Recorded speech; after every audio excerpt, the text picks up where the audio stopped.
We are in the home stretch of the 2024 NBA regular season, and while everybody always says that in order to make your day better, you should be positive, I'm going to be a negative Nancy in this video, and I'm going to look at the top 10 most disappointing NBA players this season. Now, again, I need to point out there are different levels of disappointing. There are disappointing rookies, guys who had some hype coming into the league that just plain stink. Then you got guys who are still okay or good, but haven't been great, at least relative to expectations. You have role players who were expected to have much more of an impact that have had down years, at least compared to the year before. There's a lot of versatility here, and I thought it would be an interesting video topic, and that's why I did it. As you can see here, I'm starting off with some of my dishonorable mentions, aka those who just missed the cut. There's no real order to it. It's just was all the players that came to my mind. Some notable names on there. Truth be told, there have been a pretty decent amount of disappointing players this season. I know there's disappointing players every season, but this season it seems like there's a little bit more for whatever reason. Anyway, enough with the pleasantries. Let's get down to brass tacks. Starting with number 10, Cade Cunningham. Cade Cunningham, to me, is kind of the forgotten first overall pick of recent memory. People remember Anthony Edwards, they remember Zion Williamson, obviously they know Wemby, but Cade Cunningham kind of just gets thrown in there. He had a decent rookie year, and then he had an injury-plagued second season, and coming into this season was supposed to be a major year into getting what his potential might be like. And we all knew the Pistons were going to be dog shit, and they have been dog shit. And Cunningham has put up nice raw averages, but this is a textbook good stats, bad team guy. He's been extremely inefficient, at least relative to league average, and he's gotten a bit of a pass for a lot of this because he is in Detroit, and because nobody gives a shit about Detroit besides Pistons fans. And this is not to say that Cade Cunningham cannot become a better player, but for a first overall pick, he's just not a guy that I see thus far in his career. And again, still young career, but thus far in his career, I was expecting him to take a bigger leap than he has. One of the things that I look at a lot is, does a guy impact winning beyond his raw stats? And even for the Pistons' terrible standards, the Pistons are a worse basketball team this season pretty noticeably when Cade Cunningham is on the court. And I've been a champion of the Pistons need to do a complete and total rebuild, and I think they can get some good pieces for Cade Cunningham. He'd be a good starting point. I don't think he is the point guard of the future there. Some might say it's a little harsh. Guess what I say? It's my opinion, and I'm moving on to the next pick. Number 9, Andrew Wiggins. Wiggins, another former number 1 overall pick, in somewhat of the same mold as Cade Cunningham. He was drafted to a team that everyone knew would be bad in Minnesota, and he put up some nice raw numbers in Minnesota. His advanced numbers were terrible in Minnesota, like Cade Cunningham's are in Detroit. The difference is that Wiggins found some salvation in a second opportunity in Golden State once he got traded there. He was a big part of their 2022 title run, obviously, for his defense and for his offensive rebounding and putbacks in crucial situations. He helped bail out Steph Curry in Game 5 of the 2022 finals, but then he was in the middle of one of his best seasons ever last year and had some personal things interrupted. He came back this year and has just been so below par, and a big reason why the Warriors haven't been the Warriors that we've become accustomed to knowing, which is not a bad thing in my opinion because I hate them, but he's just declined all across the board. And the biggest thing, again, you look at the on-off splits, his on-off splits have completely tanked, and he's basically acted as an anchor. He has somehow made the Steph Curry minutes a sweat, which used to be guaranteed, but now even Steph Curry, his on-off splits aren't impressive because he's sharing the court a lot with Andrew Wiggins. Now, I will say there is maybe some hope. He has started to play a little bit better again since the emergence of Jonathan Kuminga, and I think because the pressure of having to be the second or third option offensively might be too much for him, even though athletically he has the ability to be the first option and be a first or second option. Mentally, he seems more fit to be a fourth or fifth option offensively. That's what he was when they won it a couple years ago. Kuminga improving makes Kuminga the second option or third option behind Steph and Clay. That slots Wiggins back to a fourth or fifth option offensively, where he can now focus more on defense. Who knows, but thus far, it's been a disappointing year for the disappointing first overall pick of 2014. Number 8, Scoot Henderson. Now, I try to be sympathetic towards rookies because obviously rookies in the NBA, it's not an easy job. You're adjusting to a brand new lifestyle. You go from playing against amateurs to playing against grown men. And Scoot Henderson, though, a lot of contrarians out there, maybe not a lot, but there were some contrarians out there that said, hey, this guy should be going over Wemby because Wemby's this tall, scrawny French dude. Scoot Henderson is built like a Mack truck, even though he's only a teenager. You'll never guess what the flaws of Scoot Henderson's game are. Oh, wow, he can't shoot the ball. Because if he could shoot the ball, there's a reason with his freak athleticism and his incredible LeBron-esque build, pause, that he could probably have gone number 1 overall over Wemby. Wemby, but because of his lack of shooting ability and his turnover proneness, his numbers and production have been terrible. Now, again, he's on a bad team. He's on a team that's rebuilding, but you got a PER that's under 9. You're in negative win shares. This isn't the end of the world. There are certain good players, even great players, like Russell Westbrook is an example, who had rookie seasons that were being used a lot and they had high value, but their advanced stats were terrible and they eventually became obviously impactful players. So I'm not saying that this is the end game for Scoot Henderson, but considering some of the hype and the fact that he was picked 3rd overall and the fact that Wemby has lived up to all the hype of being the next great freak and Brandon Miller has actually looked pretty decent, Scoot Henderson at 3rd seems like a pretty bad pick thus far, and he's also not impacted winning, so he lands at number 8. Number 7, Mikal Bridges. This is an example of a guy who is not a terrible player, but a guy who has not taken the leap or been as consistent for the Nets as he was last season after being traded there. The one thing he has been consistent in, and this is something that broadcasts go out of their way to mention every fucking time he plays, is that he is durable as fuck. He's never missed a game, or he's played in some 350 plus, by far the most active consecutive games played streak, which in today's NBA, where you have a lot of the load management issue and guys taking games off, that's a big accomplishment now. But you look at when he got traded to the Nets, he was a big part of their run to the postseason last year after they traded away the human vagina Kevin Durant. 26 points last year with the Nets in about 30 games. This year, that's dropped down to 21.5 on worse efficiency. His true shooting percentage with the Nets last year, 61. His PER was 21. Those are all-star, legit all-star caliber numbers. Those have dropped significantly this season with more of a load. And also, again, I always usually go back to this. His on-off, his impact rating has not been good. The Nets have been outscored with him on the court. They are worse with him on the court. It's just been a disappointing year for a guy who there's really no reason why he shouldn't be averaging 25 points a game again for a team like the Nets that aren't a great team, and he's one of their best players. Number 6, Jalen Green. Look, I will say Jalen Green's a handsome guy. That's why he was able to snag a cougar like Drea. But in terms of his ability to play basketball, winning basketball specifically for a team like Houston that is trying to rebuild and does have some good pieces, Jalen Green this season has been a monumental disappointment. Here's the deal. Jalen Green, he's just a shot chucker. He just chucks up shots and he's not very efficient. He's never been that efficient, but he's never been less efficient than he has been this season. And that might be acceptable if the volume of your points goes up, okay? But not only is Jalen Green averaging fewer points than he ever has, he's averaging a lower effective field goal percentage than he ever has. And his on-off splits are worse than they've ever been for a Houston team that's trying to get better. It's obvious that he does not fit in with the time frame there. They got Alfred Sengun. They got Jabari Smith Jr. Even Dylan Brooks, who was like the biggest fucking villain and seen as one of the biggest scrubs in the NBA all this offseason, has come in. He's shooting over 40%. He has his issues, I know. Okay, but Jalen Green really does nothing to help your basketball team win. And when you're playing him 30 minutes a game and you're giving him 15 shots or so, you're just making your team worse because he doesn't really play defense at all either. He's nothing special as a defender. Obviously, they invested a lot in him as a former top 2 pick in 2021. Personally, I think the Rockets should fully rebuild around Sengun. He could be like their poor man's version of Jokic. As I said, Jabari Smith Jr., I like his game. Amen Thompson has shown a lot of potential. I think they should really replace a lot of Green's minutes with Thompson's minutes. Brooks has been solid for them, and I know the Rockets have tailed off a bit after a really strong start to the season, but there is hope in Houston, but Jalen Green is not going to be the answer long term. I think we have enough of a sample size now to see that. Number 5,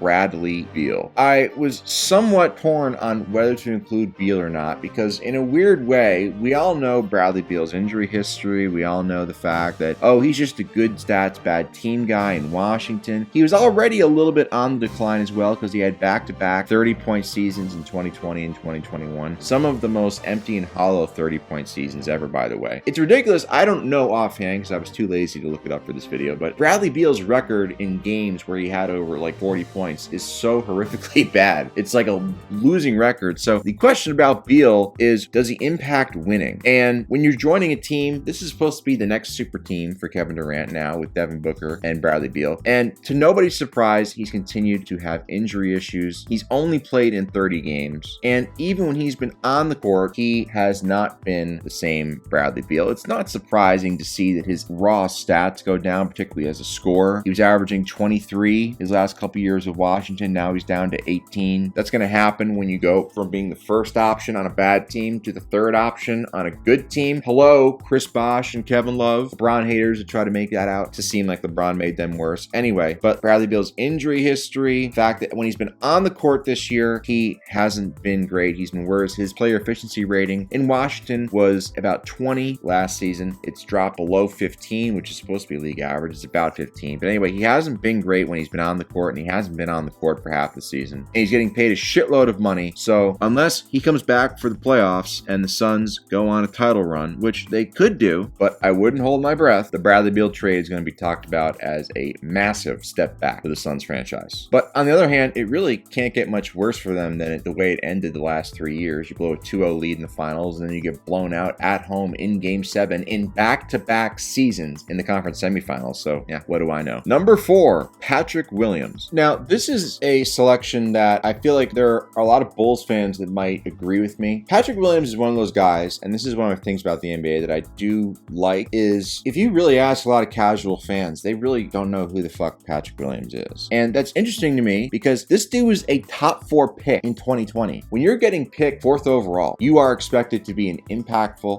franchise-changing type of player. And thus far in Williams' career, he has been anything but for the Chicago Bulls. And I feel like for whatever reason, whenever people talk about the most disappointing players or draft bust, blah, blah, he never really gets brought up. And it's weird to me because he's just turned out to be another guy. He, entering this season, entering his 4th year as a negative contributor to the Chicago Bulls, I just feel like, why the fuck does this guy not get called out more? So I figured, well, I might as well put him on blast, even though I'm sure he's a good guy. None of this matters now, though, because he literally just had a season-ending injury, so his chances of having a comeback season this year or coming back off of a slow start, I mean, it's slow start. He's had a slow start his whole career. He missed most of his second season, came back last year, shot over 40%. He's about a 40% three-point shooter for his career, which is nice, but he doesn't really impact winning. He misses a lot of dunks, doesn't pass. The only accolade he has is a 2021 all-rookie team, which is, you know, it's not really anything great. The guy just has not developed into what you want a top 4 pick to be, and this year was supposed to be a year where he really broke through for a team that needs him to break through. It's not like the Bulls have a bunch of fucking Hall of Famers, right, that he's hiding behind. No, he's supposed to be one of the cornerstones, and he just isn't that guy. You're not that guy, pal. Number 3,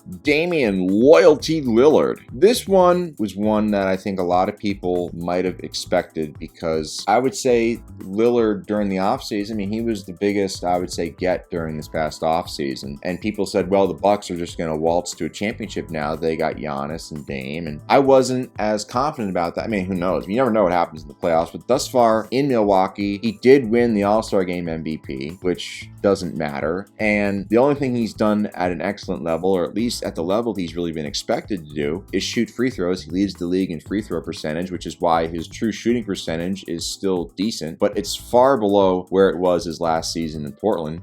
His last year in Portland, last season, when he had no expectations and he was expected to lose and everything, averaged over 32 a game on super great efficiency. But then finally, after years of pussyfooting around it, he gets out of there. And again, it's not a surprise to see his per game averages go down, particularly as a scorer, when you're sharing the ball with Giannis Antetokounmpo, when you were going from being the first option to a second option. I understand that, but his efficiency has fallen completely off of a cliff, going from about a 65 true shooting percentage, which is excellent last season, to 59, which still isn't bad. It's above average, but that's a big drop. His player efficiency rating went from 27 to about a 20. He's shooting 34% from 3, which for an alleged elite marksman is not that great. He doesn't play defense. Again, I'm not to say that he isn't valuable because the on-off splits he has for Milwaukee are very good, but people want to know why Milwaukee fired their coach and why they're not as dominant, I guess, as they probably should be, or why they haven't been as dominant as they have been in years past. It's because largely Damian Lillard's been disappointing. But again, if he goes on and he steps up in the playoffs and helps Giannis and the Bucks get another championship, then all is forgiven. But again, considering Dame's very, very spotty playoff history, despite his reputation as a clutch performer, I have serious doubts that he will be the guy to help Giannis get ring number 2. No offense to Odell Beckham. Speaking of number 2, AJ Griffin lands second on my list. And I'm sure some of you are saying, who? AJ Griffin? Isn't that the Bucks head coach? No, that was Adrian Griffin. This is his son, AJ Griffin. Now, I'm not a college scout. I don't watch college basketball really because I think it's terrible. But coming out of college, I thought to myself, you know, this AJ Griffin guy can really shoot. He has a good build. I thought he could be really good. And his rookie season, as you're seeing by these highlights I'm putting on here in a video where I'm supposed to be talking about how disappointing he is, this is just to emphasize emphasize my point. These are all from his rookie season. So this was a rookie, a teenage rookie, making moves like this, hitting game winners, moving in the post, had a really, really well-rounded game, was a really important part of their rotation. And for what it's worth, he was putting up comparable numbers to a rookie Kobe Bryant. Now, obviously, I'm not saying he was going to become Kobe Bryant, but it's not the worst spot. It was something that gave Hawks fans hope. Hey, maybe we can get this guy to develop as a third option along with Trey and DeJounte Murray. And this season's just been a complete and utter fucking disaster in every way imaginable. His season high in points is 6. He fell out of the rotation, which still, I don't know, there must be something going on behind the scenes. Anyway, they eventually sent him down to the G League a couple weeks ago, and then he got injured in his G League debut and is now out indefinitely. But just look at all the numbers, his raw numbers, his advanced numbers, his on-off splits. It's just been a complete fall from grace that really is unexplainable. But there's still one player this season who has been even more unexplainably terrible, and that is number 1, Jordan Poole. Everybody, I know everybody for a fact, expected Jordan Poole to be averaging close to about 30 points a game this year for a terrible Washington team. And honestly, I was one of those guys, because based on what I saw in Golden State, here was a guy who was capable of going off for 30 points. And obviously he had his massive inefficiency issues and he had his inconsistencies and his quirks. I get all that, but you're saying, oh, well, he's going to a terrible team where there's no pressure. He has the green light every night. There's no reason to think he can't average 30. He might not average an efficient 30, but he'll get you close to 30. And yeah, it has been nothing like that. And this guy is only 24 years old, so it doesn't make any sense. A couple years ago, he was averaging a hyper-efficient 17 points per game in the playoffs for a championship team. On the biggest stage in the sport, he hit major shots in the finals for Golden State to help them win a championship. Last year, he averaged over 20 points a game. I know he had some issues in the locker room and Draymond Green physically assaulted him. Probably should have been arrested for it, but whatever. And then he goes to Washington and it's just like, my goodness. I mean, are the women there that unattractive that they aren't able to motivate him to shoot the ball better than this? My goodness, he's not even cracking 40% from the field overall. Everything, his efficiency, he's one of the most inefficient players in the league that's getting major minutes on a team that is absolutely terrible, which is what everybody expected. This really might be the first time I can ever remember where a player who was young and was known for being very volatile, very hot and cold, goes from a title contending situation averaging 20 points per game to a terrible team with a green light and somehow produces even less points on worse efficiency than ever before. I can't really recall, at least off the top of my head. This is so unique. It's so unexpected, even considering Jordan Poole's herky-jerky mannerisms and all the things that he does. He's entertaining, I'll give him that. Whether it's good or bad, it's entertaining unless he's on the team you root for. But Jordan Poole is my choice for the most disappointing player of the 2024 NBA season on the court. You know, Josh Giddey and Miles Bridges, you know, off the court, it's anything. But this is talking on the court here. God, I'm such a good person. I have such integrity.